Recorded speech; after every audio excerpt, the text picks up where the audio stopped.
इस वीडियो में हम जानेंगे कि अगर इंसान प्रॉक्सिमा सेंटोरी बी पर कॉलोनी बसाए तो वहां पर जिंदगी कैसी होगी, हमें किन चुनौतियों का सामना करना पड़ेगा और विज्ञान किन समाधानों के जरिए हमें जीने का मौका दे सकता है। तो चलिए शुरू करते हैं। और अगर आपको स्पेस और साइंस से जुड़ी जानकारी पसंद आती है तो चैनल को सब्सक्राइब करना बिल्कुल मत भूलिए।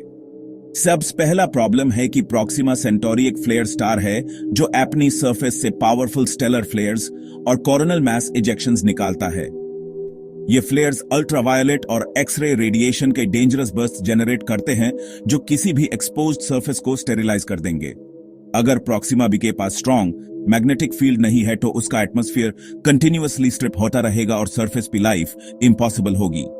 अगर थिन एटमॉस्फेयर होगा तो ह्यूमन सर्वाइवल के लिए डायरेक्ट रेडिएशन से बचना मुश्किल होगा, और अगर थिक एटमॉस्फेयर होगा तो उसमें ग्रीन हाउस इफेक्ट और वायलेंट स्टॉर्म्स क्रिएट हो सकते हैं।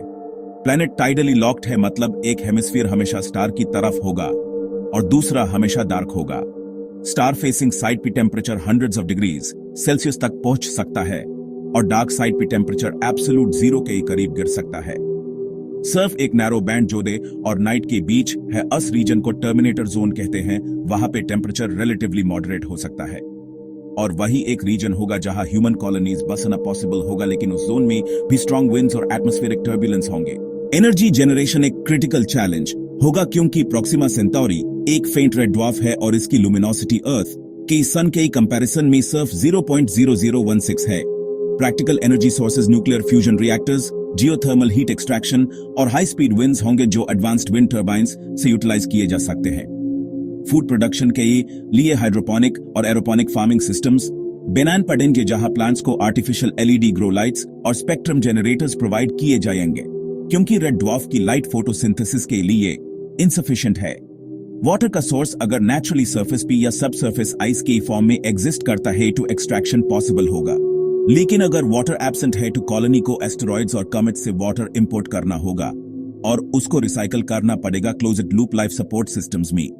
रेडिएशन प्रोटेक्शन के लिए सरफेस कॉलोनीज डायरेक्ट वायबल नहीं होंगी, इसलिए अंडरग्राउंड बेसिस या थिक डोम्स रिक्वायर्ड होंगे जिनके ऊपर सेवरल मीटर्स रेगुलिथ का शील्डिंग होगा जो हार्मफुल कॉस्मिक रेज और स्टेलर रेडिएशन को ब्लॉक करेगा। बिना इसके ह्यूमंस के डीएनए पर म्यूटेशंस होंगे जिससे कैंसर्स और जेनेटिक डिसऑर्डर्स के चांसेस एक्सट्रीम हाई होंगे। कम्युनिकेशन भी एक ह्यूज प्रॉब्लम होगा क्योंकि अर्थ से प्रॉक्सिमा सेंटोरी तक एक मैसेज जेन में 4.24 इयर्स लगेंगे और रिप्लाई आने में टोटल 8.5 इयर्स।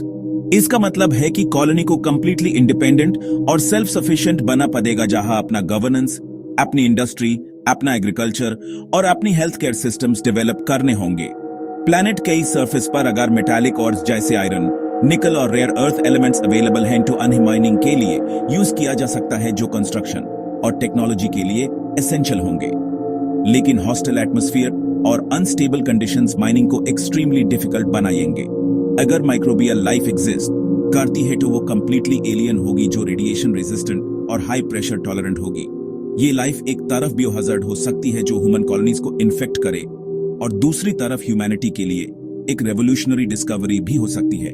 टेराफॉर्मिंग थियोरेटिकली एक लॉन्ग टर्म सोल्यूशन हो सकता है, लेकिन प्रैक्टिकली रेड ड्वार्फ प्लैनेट को टेराफॉर्म करना ऑलमोस्ट इम्पॉसिबल होगा क्योंकि स्टार के फ्रीक्वेंट फ्लेयर्स एटमॉस्फेयर को कॉन्स्टेंटली स्ट्रिप करते रहेंगे।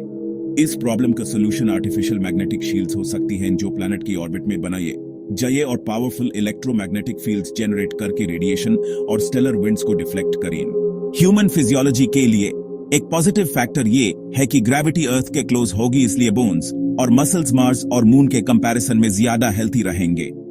लेकिन साइकोलॉजिकल आइसोलेशन, आर्टिफिशियल हैबिटेट्स में रहना, लो नेचुरल सनलाइट और high radiation environment human mental health के लिए ह्यूज चैलेंज होगा। अगर humanity successfully Proxima Centauri B पर कॉलोनी एस्टैब्लिश कर लेती है तो ये हमारी सिविलाइजेशन के लिए एक हिस्टोरिक माइलस्टोन होगा जो पहली बार ह्यूमंस को एक इंटरस्टेलर स्पीसीज बनाएगा। ये कॉलोनी सिर्फ एक साइंटिफिक सक्सेस नहीं बल्कि एक सर्वाइवल इंश्योरेंस भी होगी, क्योंकि अगर अर्थ पे किसी ग्लोबल कैटास्ट्रोफे की वजह से लाइफ एक्सटिंक्ट हो जाती है तो प्रॉक्सिमा बी पर कॉलोनी ह्यूमैनिटी के एग्जिस्टेंस को कंटिन्यू रखेगी। लेकिन इस गोल के लिए ultra fast Interstellar propulsion systems, radiation resistant habitats, self-sustaining closed ecosystems और